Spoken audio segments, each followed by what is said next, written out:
the division between high literature and low literature, culture is actually a relatively recent thing in global history. That's right. If you go back to the Elizabethan theater, Shakespeare was not some hoity-toity guy. He was writing for the groundling as much as anything else. He included plenty of ribald jokes and sword fights and exciting stuff in plays that would please the people who were just standing in the pit and eating an onion.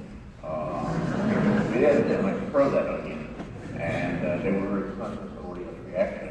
I think a lot of the division that produced this attitude dates from Henry James and Robert Louis Stevenson. Do most of you know that story of your lit courses? I don't want to bore you if you already do, but I don't think they know it. Tell it again. they don't know it. Okay. Henry James and Robert Louis Stevenson had a celebrated literary quarrel at one point, which was brought on by James writing a review of two books, one of which was Treasure Island by Stevenson, and the other which was a book about a young boy. I don't remember the author. It was a book about a young boy in provincial France coming of age, growing up. And James, in this review, contrasted the two books, and he said, "For me, the pleasure of literature is seeing the author's depiction of the world and the recognition it brings in me." And I go through it and I say, yes, he got that right. No, I don't think he's describing that right. The quality that he brings to common shared experiences of people in the real world experiencing real things.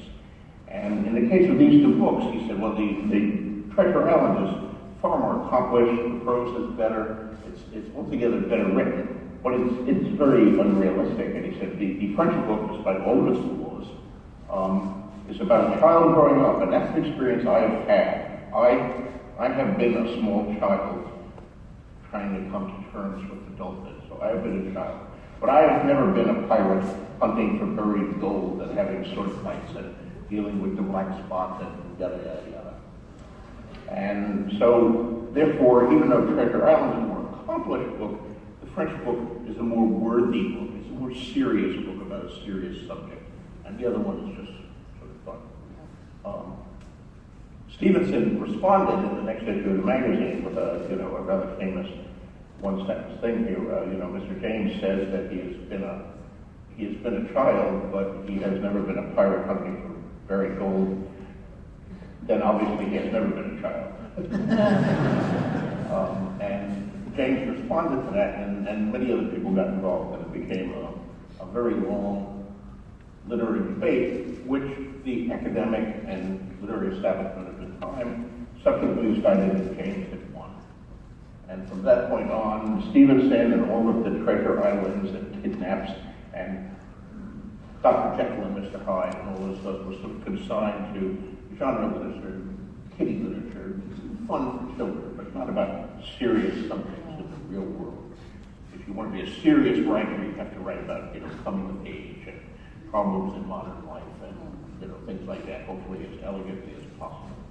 And therefore, we had no creation of genre literature, which was accelerated by the growth of the pulp magazines in America, which made up world genre magazines, detective fiction and romance fiction and random romances and westerns and Zeppelin stories. They were all very specialized, but they were all pulp, and they weren't serious literature.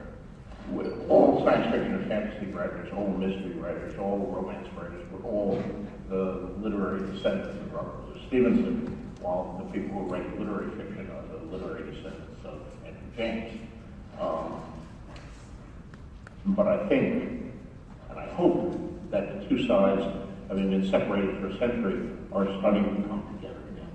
When they give Stephen King the National Book Award, he's definitely a descendant of Stevenson.